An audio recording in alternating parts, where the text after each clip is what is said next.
In front of me is TCL 305i, and today I would like to show you how you can connect it to printer. Begin by going into settings and clicking on connected devices right away.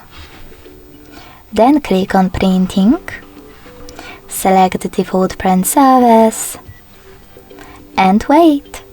Your device is looking for a printer. When it finds one, it will connect to it. If you wish to, you can always use a different service by switching off this one, going back, clicking on Add Service and installing one of the available ones. When your new service is ready, go back to the same settings and click on it. Then wait as well. Thanks so much for watching. If you enjoyed this video, leave a like, comment and subscribe. Bye!